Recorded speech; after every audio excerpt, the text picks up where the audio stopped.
Salmo 30, nós vamos ler apenas o verso 5. Diz assim o texto sagrado: a sua ira dura só um momento, mas a sua bondade é para a vida toda. O choro pode durar a noite inteira, mas de manhã vem a alegria. O choro pode durar a noite inteira, mas de manhã vem a alegria. Vamos orar? Pai, fala conosco neste momento, que por sua misericórdia e graça, diante de seres tão insignificantes, pequenos, possamos assim mesmo que tateando, entender algo maior, que é a tua revelação. Por isso nós proclamamos liberdade plena do teu Santo Espírito entre nós. É o que te pedimos, em nome de Jesus. Amém? Promessa. Esse verso que lemos, extraído do Salmo de Davi, nos vem com uma promessa. Mas a questão é, podemos entender como algo literal? Bem, vamos meditar um pouco sobre essa promessa. Em primeiro lugar, essa não é uma promessa isolada na palavra de Deus, tanto que nós poderíamos achar muitas outras promessas correlatas, mas a questão é, aquela pergunta que fica muitas vezes no nosso coração, né? Onde está Deus na minha dor? Mesmo que saibamos a resposta, quem nunca fez essa pergunta? Como é que eu conjugo promessas com sofrimento e com dor? Veja, enquanto eu orava a Deus em busca de inspiração para essa palavra ser ministrada hoje, me veio à mente pessoas que eu conheço mais, algumas pessoas que nem conheço tanto assim. Me veio à mente fatos que eu tomei conhecimento, me veio à mente até as minhas limitações, as minhas fraquezas, porque eu não me excluo de nenhuma mensagem que eu compartilho. Então, quando eu lhe dirijo essa pergunta, eu também pergunto para mim mesmo, pois eu não sou nenhum super-herói da fé. E quantas vezes, ao ver alguém sofrendo uma enfermidade, muitas vezes incurável, ao ver rolando lágrimas do rosto de pessoas queridas, eu também me coloco a perguntar: onde está o Senhor nisso? E até quando, Senhor?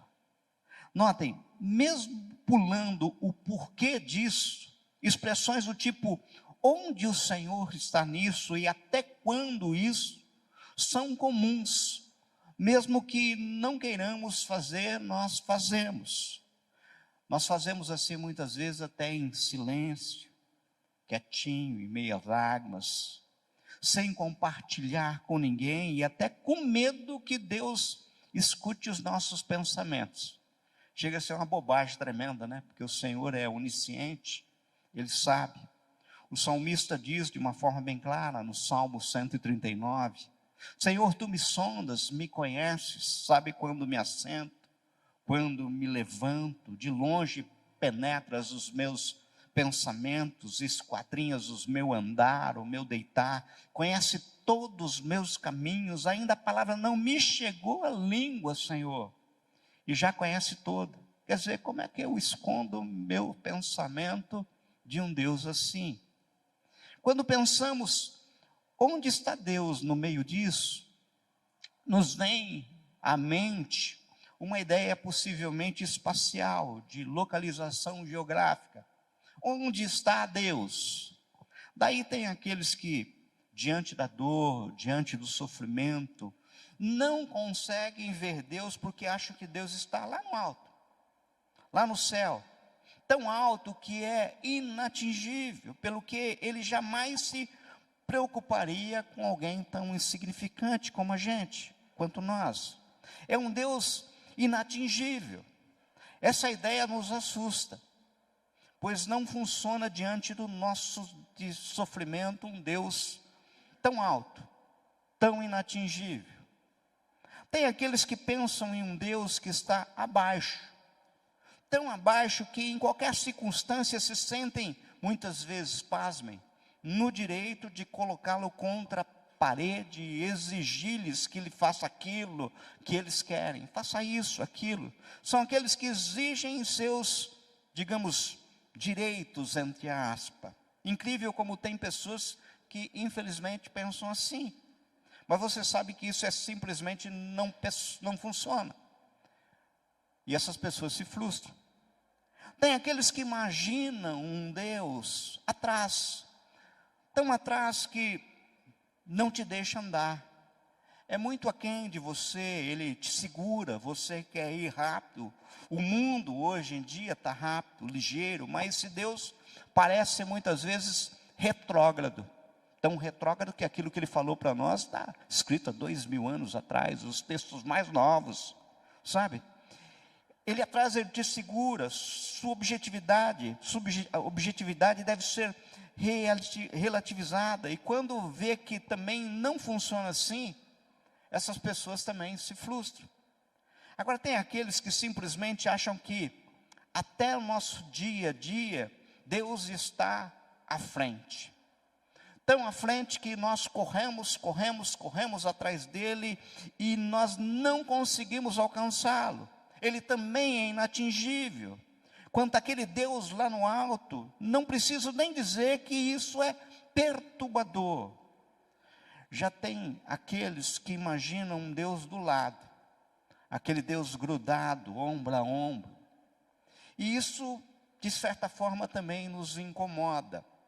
Não funciona, pois convenhamos, todos aqui gostam de certa privacidade. Não gostaria que aquilo que você estivesse lendo, vendo um Deus do lado aqui, olhando, fica incômodo, sabe? Nós não queremos dividir algumas coisas com ninguém, daí esse tipo de Deus também não nos serve. Ele parece controlador demais.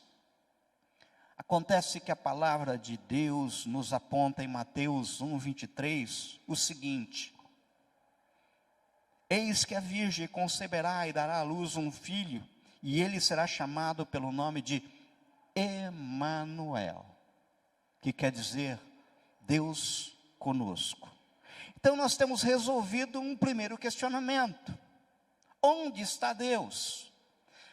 Esse Deus não está no alto, não é abaixo, não é atrás, não é à frente, não é do lado. Ele é conosco. O nosso dia a dia, e principalmente na nossa dor, Ele está conosco. Essa é uma promessa e essa é verdadeira. Já quando perguntamos, até quando isso, Senhor? A coisa igualmente ela é complicada. Pois se não conseguimos lidar com nossa noção de espaço, imagina lidarmos com a questão do tempo.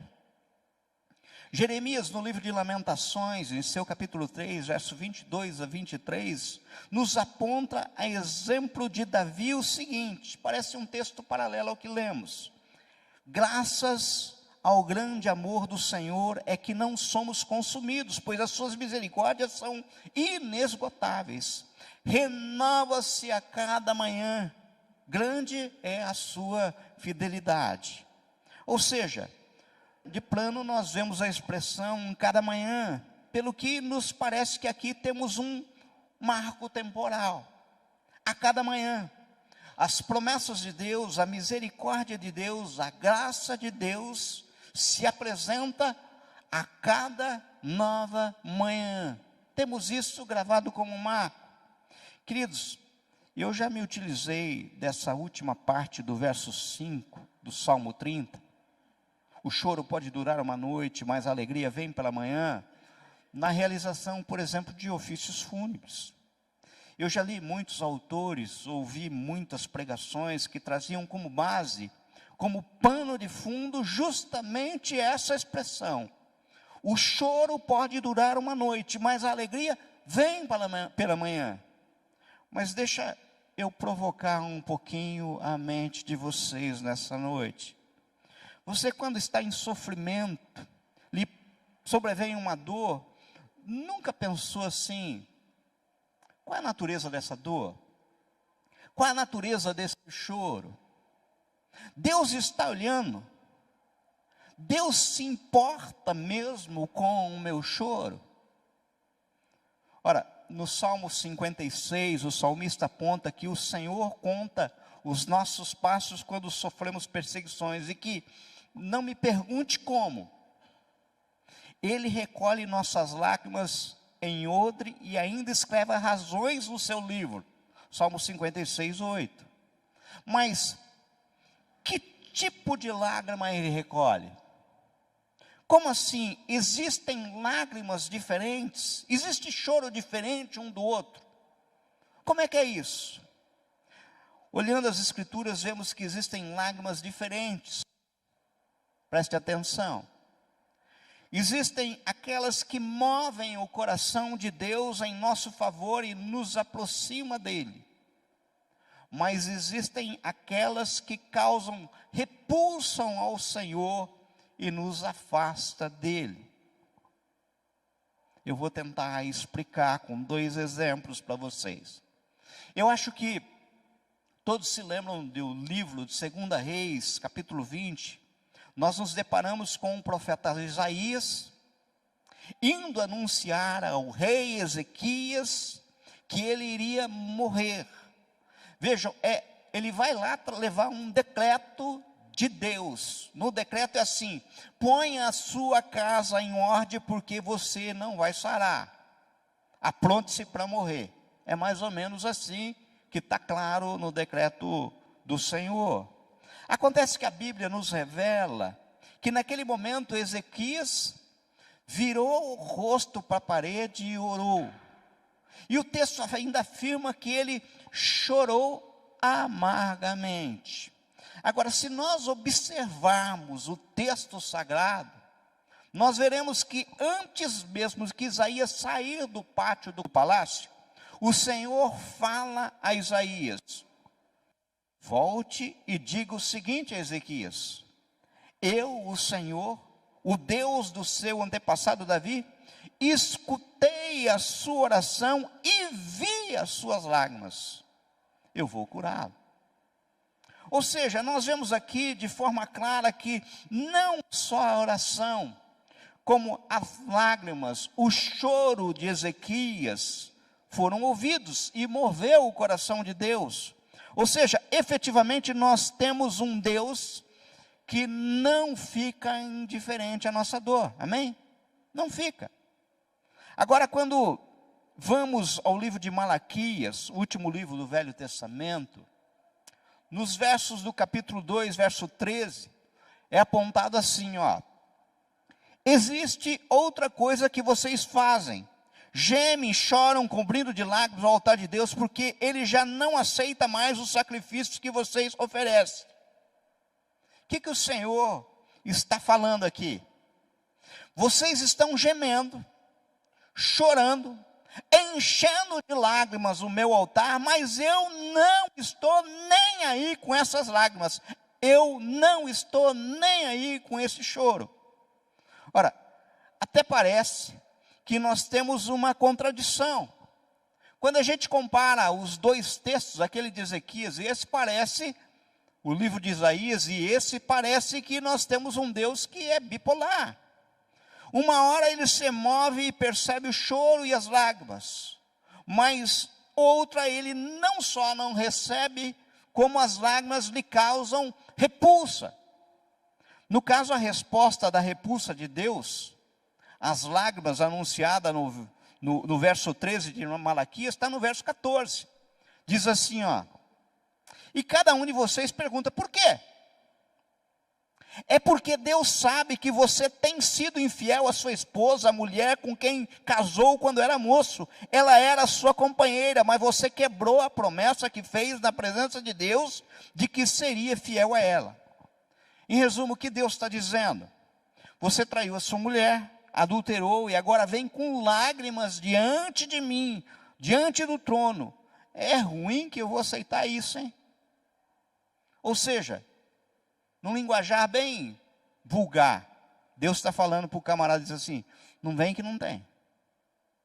Eu não estou nem aí com essas lágrimas. Vejam, queridos, O que existe aqui é uma diferença básica entre um tipo de lágrima e choro com outro tipo de lágrima e choro. Um choro é legítimo, está ligado à tristeza e arrependimento. Outro está ligado à tristeza pura e simplesmente não pelo arrependimento, mas pela dor, mas por ter sido descoberto. É no máximo um remorso. Vocês percebem que existe a diferença entre dor, choro por arrependimento e dor, remorso por ter sido pego? É diferente. Paulo nos aponta isso claramente em Hebreus 12, 16, 17, ao nos se referir a Esaú. Vocês lembram Esaú que vendeu a primogenitura com um prato de lentilha? Paulo escreve assim, ó: nem haja algum impuro ou profano como foi Esaú, o qual por um repasto vendeu o seu direito de primogenitura. Pois sabeis também que posteriormente, querendo herdar a bênção, foi rejeitado, pois não achou lugar de arrependimento, embora com lágrimas o tivesse buscado. Queridos, aqui vemos repetido o mesmo princípio que Jesus afirmou em Marcos 6,7, se referindo a Isaías 29,13, que vocês se lembram. O Senhor disse: viste que esse povo se aproxima de mim com sua boca e com seus lábios me honra, mas o seu coração está longe de mim, e o seu temor para comigo consiste só em mandamentos de homens que maquinalmente aprendeu. Mas nós vamos continuar aqui no texto principal. Muitas vezes, diante da dor, dizemos ou pensamos: o que eu fiz? O que eu fiz para merecer isso, Deus? Eu tenho certeza que muita gente já pensou assim, ou é só eu que já pensou desse jeito. Senhor, o que eu fiz de errado? O que eu fiz para merecer isso? Ou seja, sempre que atravessamos uma tribulação, sempre que estivermos passando por um momento difícil, nos virá uma pergunta lá no fundo da nossa mente: o que eu fiz de errado para acontecer isso? E pior, por vezes perguntamos: por que Deus está fazendo isso comigo? Ou, por que Deus permitiu isso? Como já disse, eu confesso que já fiz essas perguntas. Muitas vezes quietinho, em silêncio, com medo de alguém ouvir, sabe? Que o Espírito Santo nem me escute, sabe? No meu íntimo, eu já fiz essas perguntas. Agora nota que esse tipo de pensamento não é bom que tenhamos, pois não reflete a realidade. E quando eu estabeleço uma dúvida quanto ao caráter de Deus. Por isso que Davi começa o verso 5 dizendo: pois a sua ira só dura um instante, mas o seu favor dura a vida inteira. É uma afirmação taxativa. Ou seja, a ira de Deus que me causa sofrimento é algo da minha cabeça, pois o favor de Deus dura a vida inteira. Logo, esse momento de ira, que só existe na minha mente, só existe muitas vezes no meu coração, tem que ser breve. Não pode passar de um instante, não pode passar de um momento. É como aquilo que resta apontado no Salmo 77, que o salmista, até certo ponto, ele começa a se dirigir ao Senhor e de repente ele fala assim: pera, isso é enfermidade minha. E começa a relembrar dos feitos do Senhor no passado. Esse é o caráter do meu Deus. Esse é quem é o Senhor da minha vida. Mas vamos continuar. A dor, o sofrimento retratado no verso 5, é como uma noite escura. E as noites escuras de dor e sofrimento, nós queremos que, convenhamos, passem logo. Que logo amanheça. Que logo venha o alívio. Mas nós temos um problema no tocante ao tempo. Quanto à literalidade do verso bíblico, pense comigo. Em relação ao espaço geográfico, nós estabelecemos o quê? Coordenadas, rumos, alturas, altitudes, distâncias, medidas, centímetros, pés, metro, quilômetro, milha. E olha que até misturamos algumas medidas, inclusive com tempo. Nós falamos assim, tantos anos-luz de distância. Já quanto ao tempo propriamente dito, o homem o dividiu em séculos, décadas, anos, meses, semanas, dias, períodos, manhã, tarde, noite, horas, minutos, segundo e aí por diante. Assim, quando vemos uma afirmativa como esta, o choro pode durar uma noite, mas a alegria vem pela manhã, temos a ideia de que estou sofrendo hoje, nessa noite escura que pode durar o quê? Pensa aí na noite, como nós entendemos, 12 horas, 9 horas, dependendo da localização e período do ano. Devo aguardar pelo amanhecer, pela alvorada, que automaticamente eu terei alegria. Acontece que, na realidade, para alguns, esse choro dura bem mais do que uma noite literal. Para muitos, a noite é bem mais longa. Dionísio, mas de onde você tirou essa ideia? Exemplos bíblicos. Para o povo hebreu escravizado no Egito, essa noite teve 400 longos anos. Ou seja, teve noite na Bíblia que durou 400 anos de noite. 400 anos de escravidão. Agora, existem noites que podem durar 40 anos. Porque, pense comigo, o povo perambulou pelo deserto por 40 anos até a terra prometida.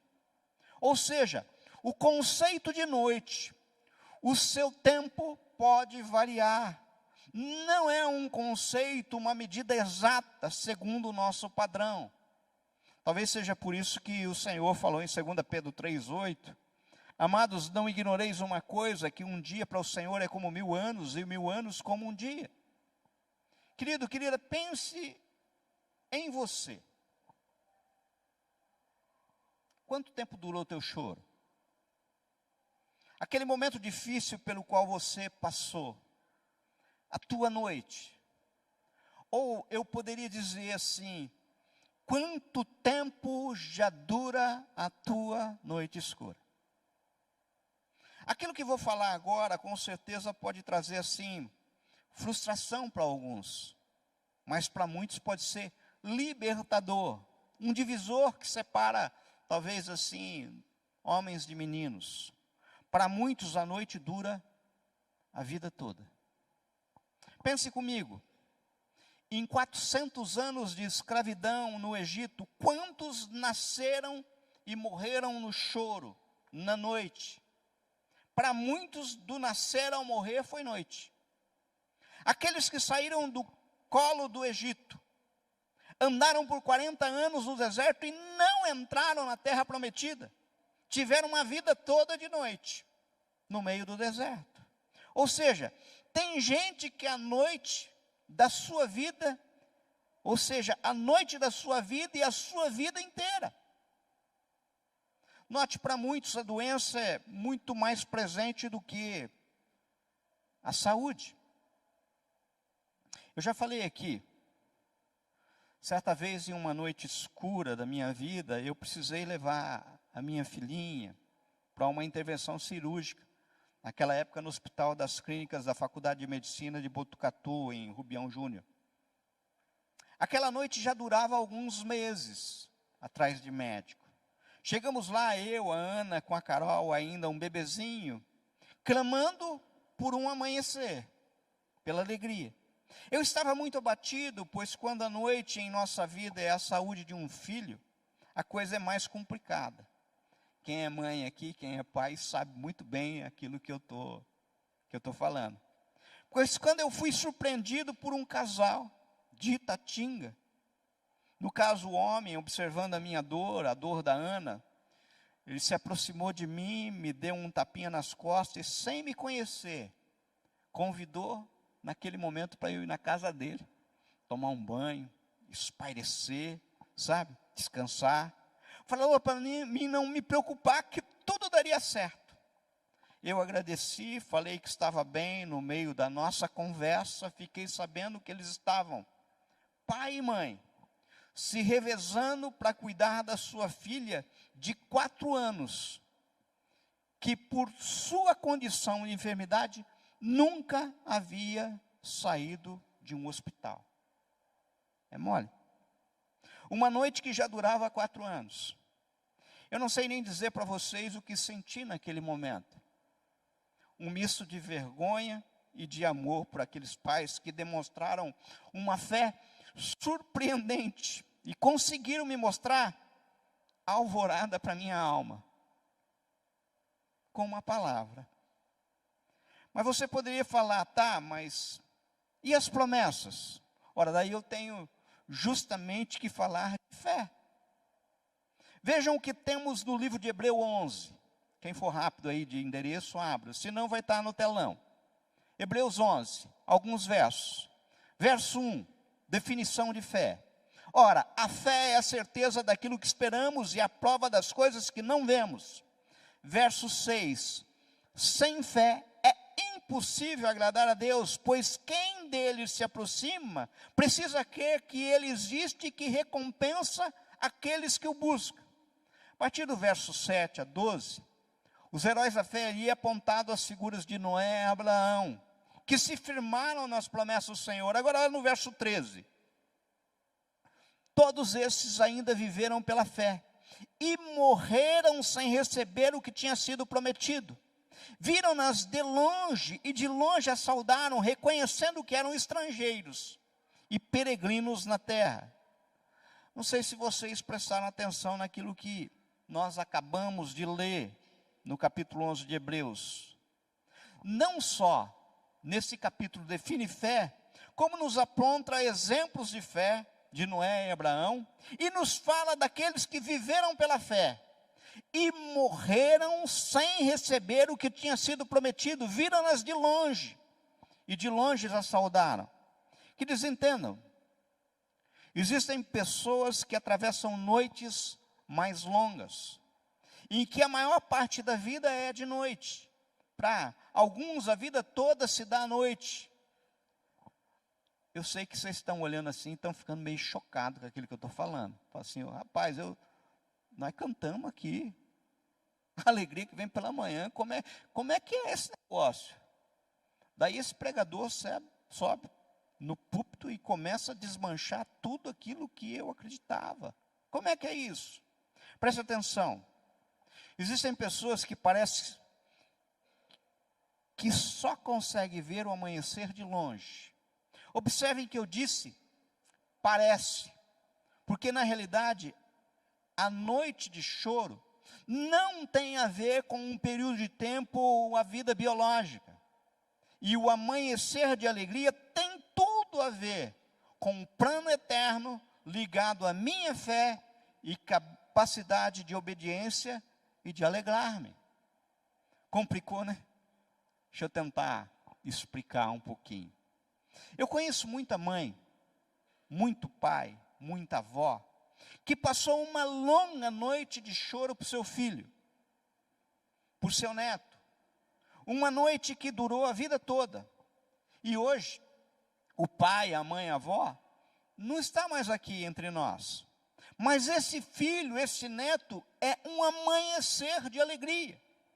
E o pai e a mãe, a avó, não viram literalmente, mas pela fé, contemplaram de longe. Quando eu penso sobre isso, eu sempre me lembro da irmã Chiquinha. Eu sei que muitos que me ouvem e conheceram. Ela, muito tempo, me falava de promessas de um amanhecer de alegria, que em suas noites longas não viu pelos olhos carnais. Mas quem disse que ela precisava ver? Quem disse que ela precisava ver pelos olhos carnais? Hoje eu sei de algumas promessas do amanhecer e alegria que se cumpriram. Estão se cumprindo e irão se cumprir. Herdeiros dessa promessa. Muitas vezes utilizado pelos lábios dela. Agora, continuem lendo mais alguns versos no capítulo 11 de Hebreus comigo. Percebam que o autor vai enumerando heróis da fé e nos diz muito. Olha, a partir do verso 37, acompanhem comigo. Foram apedrejados, provados, cerrados pelo meio, mortos a fio de espada, andaram peregrinos, vestidos de peles de ovelha e de cabras, necessitados, afligidos, maltratados, homens dos quais o mundo não era digno, errantes pelo deserto, pelos montes, pelas covas, pelos antros da terra. Ora, todos esses que obtiveram bom testemunho por sua fé, não obtiveram, contudo, a concretização da promessa, por haver Deus promovido coisa superior a nosso respeito, para que eles, sem nós, não fossem aperfeiçoados. Queridos, preste atenção. Percebam que para muitos o amanhecer, completamente sem lágrimas, é só na glória. Aliás, é o que está lá gravado em Apocalipse 21. Haverá um tempo em que o próprio Senhor enxugará dos nossos rostos toda lágrima. Lá não haverá morte, lá não haverá pranto, lá não haverá doença, sabe? Mas em hipótese alguma isso pode significar ausência de alegria em vida. Muitos são como sementes, nós somos frutos da semente. E é maravilhoso porque o que eles receberam foi algo maior. Aqui tem relação inclusive com galardão. Amados, amadas, existem muitos que pelas circunstâncias, sabe aquelas circunstâncias da espera de uma cura, aquela circunstância da espera de uma libertação, vivem só noite e choro, sem se atentarem que quando a noite é longa, nós precisamos aprender a encontrar a alvorada para a alma. Preste atenção, quando a noite é longa, nós precisamos aprender a encontrar alvoradas em nossa alma, que é proibido não nos alegrarmos, por sinal, nos alegrarmos é um imperativo, é um mandamento. Filipenses 4:4, alegrai-vos sempre no Senhor, digo outra vez, alegrai-vos. Queridos, acreditem, é possível aprender a estar bem feliz em toda e qualquer situação, ou seja, é possível aprender a ser feliz na noite escura. Mas de onde eu tirei isso? Filipenses 4, 12 e 13. Paulo nos fala assim: tanto sei estar humilhado, como também ser honrado, tudo e em todas as circunstâncias já tenho experiência, tanto de fartura como de fome, assim de abundância como de escassez, tudo posso naquele que me fortalece. Esta afirmação vem de um homem experimentado em dores. Paulo foi perseguido em Damasco. Paulo foi rejeitado em Jerusalém. Paulo foi esquecido em Tarso. Paulo foi apedrejado em Listra. Paulo foi açoitado em Filipos.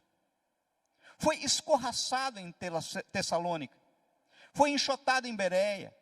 Foi chamado de tagarela em Atenas, foi chamado de impostor em Corinto, enfrentou feras em Éfeso, foi preso em Jerusalém, foi acusado em Cesareia, e enfrentou um naufrágio a caminho de Roma, foi picado por uma víbora em Malta, chegou em Roma preso e algemado.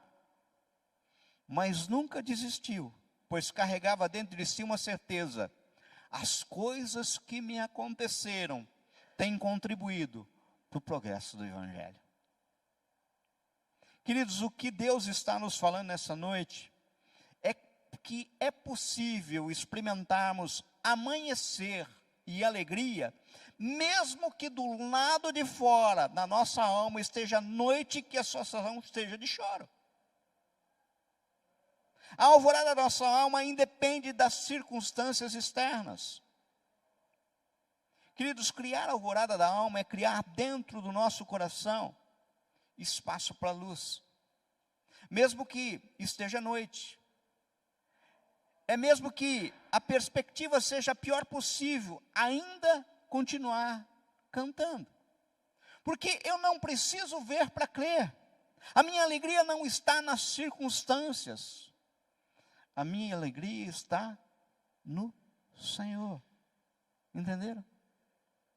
Não importa a noite. Eu já falei aqui, promessa de Deus e realidade é a mesma coisa, sabe? Daí a alvorada vem na minha alma, mesmo que seja noite escura. Simplesmente por quê? Porque há uma promessa. Depois da noite escura, haverá manhã de alegria. É uma promessa. Quando eu usufruo dessa promessa? Independentemente da escuridão. Por quê? Porque promessa feita por Deus e realidade é a mesma coisa. Eu não preciso ver para a janela e ver o dia brilhando. Eu posso usufruir daquilo. Por quê? Porque é promessa do Senhor. Aqueles que semeiam com lágrimas, com cantos de alegria, colherão. Salmo 126, 5. Queridos, entendam uma coisa, eu já aprendi que em noites escuras, quando eu, por vezes, me debulho em lágrimas, porque eu sou chorão, eu sou fraco, eu choro mesmo. Quando choro em oração, existem 3 possibilidades. O Senhor ouve a minha oração, recolhe as minhas lágrimas e muda as circunstâncias e a alegria vem. O Senhor ouve a minha oração, recolhe as minhas lágrimas e não muda as circunstâncias, mas sim a minha perspectiva, me mostrando que a sua graça me basta e a alegria vem. O Senhor ouve a minha oração, recolhe as minhas lágrimas, não muda a circunstância, mas sim a minha perspectiva, me mostrando que a sua graça me basta e a alegria vem, para só depois desse processo mudar a circunstância. Amados, entenda, a alegria superior está na graça do Senhor que me basta e não na mudança de circunstância. A gente tem que aprender isso. A presença do Senhor e a graça do Senhor tem que ser suficiente, independente das circunstâncias de fora. Que Ele pode mudar como pode não mudar. Se Ele mudar o meu interior, se mudar do lado de fora, muito que bem. Se não mudar, não fez diferença nenhuma. Sabe? Já cheguei a falar aqui muitas vezes que o melhor estilo de vida para viver é a lógica do tanto faz. Se eu hoje debruçar a cabeça sobre um travesseiro e acordar amanhã, Deus está comigo. Se eu hoje debruçar a cabeça sobre um travesseiro e não acordar amanhã, eu estou com Deus. Tanto faz. Em todas as situações, eu estou com o Senhor. E a graça dele me basta. Guarde em seus corações uma última coisa. Nas noites há estrelas. E quanto mais escuras forem as noites, mais as pequenas estrelas conseguem manifestar o seu brilho. Já perceberam isso? Quando a noite é bem escura, a gente consegue ver as estrelas melhor. Daí eu fico pensando que aqueles que não conseguem contemplar amanhecer, alvorada, que estão presos em noites escuras, eu fico imaginando que eles precisam de estrelinhas. E o que eu mais queria é ser uma estrelinha que sabe que não tem luz própria, mas pode refletir a luz de Cristo. E quanto mais escura for a noite, mais o brilho de Cristo pode ser visto. Você só não tem que errar o foco. Se posicione para refletir Cristo. Certa vez eu ouvi do pastor Ricardo Goldin contando que numa ocasião ele fazia visita na penitenciária do Carandiru. Quem morou em São Paulo muitas vezes lá atrás lembra disso. Passou o dia quando uma das irmãs levou até a enfermaria. Veja, era uma enfermaria do Carandiru, uma penitenciária. No que de repente ele deu de cara com 3 detentos, 3 acamados, todos portadores de AIDS, num tempo em que o HIV matava, todos doentes, magros, cheios de feridas, pessoas assim, prontas para morrer. Naquele momento ele viu a irmã se abaixando e falando no ouvido de um dos enfermos. Quando saiu, ele perguntou para a irmã, que você fez? O que você falou? Ela respondeu: pastor, aqui eles não permitem que cantemos na enfermaria. Então eu me abaixei e cantei bem baixinho no ouvido daquele homem. Vocês têm ideia do que isso significa? Uma estrelinha que brilha a luz de Cristo numa noite escura de alguém numa cela de penitenciário. Sabe? A palavra diz que o Senhor está comigo entre aqueles que me ajudam.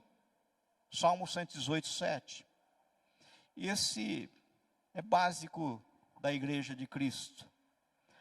Eu já vou terminar. Cora Coralina, em um dos seus lindos poemas, diz assim: não sei se a vida é curta ou longa para nós, mas sei que nada do que vivemos tem sentido se não tocarmos o coração das pessoas. Muitas vezes basta ser o colo que acolhe, o braço que envolve, a palavra que conforta, o silêncio que respeita, a alegria que contagia, a lágrima que corre, o olhar que acaricia, o desejo que sacia, o amor que promove. E isso não é coisa do outro mundo, é o que dá sentido à vida, é o que faz com que ela não seja nem curta, nem longa demais, mas seja intensa, verdadeira, pura, enquanto durar. Feliz aquele que transfere o que sabe e aprende o que ensina. O que nós estamos fazendo com aquilo que a palavra tem nos ensinado? E com aquilo que você tem proclamado, o que você tem aprendido? Se eu pudesse resumir aquilo que é a alvorada, apesar de noite escura, eu lembraria de uma das orações mais lindas de toda a Bíblia, e nós cantamos aqui. Abacuque 3, versos 17, 18 e 19. Olha aí o que está escrito: ainda que a figueira não floresça, nem haja fruto na vide, o produto da oliveira minta, e os campos não produzam mantimento, as ovelhas sejam arrebatadas do aprisco, e nos currais não haja gado, todavia eu me alegro no Senhor, exulto no Deus da minha salvação. O Senhor Deus é a minha fortaleza, e faz os meus pés como os da corça, me faz andar altaneiramente. Nós cantamos isso aqui. Nós cantamos isso. Ainda que você está numa noite escura, vocês precisam esperar a alvorada da alma, ou dá para você aproveitar a alvorada da alma hoje? Você conhece pessoas que estão em noite escura? Eu sei que você tem certeza absoluta que você não tem luz própria, mas como uma estrelinha, só que reflete a luz de Cristo, você pode fazer diferença nessa vida, sabe? Você pode levar a alvorada para a noite escura de muita gente. Vamos orar? Pai, obrigado porque o Senhor é um amanhecer e alegria em noite escura. Que bom saber que as circunstâncias não são impedimento ao teu brilho, e que podemos ser instrumento para levar a tua luz e ajudar a fazer alvorada em noites escuras daqueles que choram. Por isso, que o teu Santo Espírito se manifeste em nossa vida para louvor da tua glória e para que te conheça. Faz isso, Senhor, é o que te pedimos, em nome de Jesus. Amém? Amém.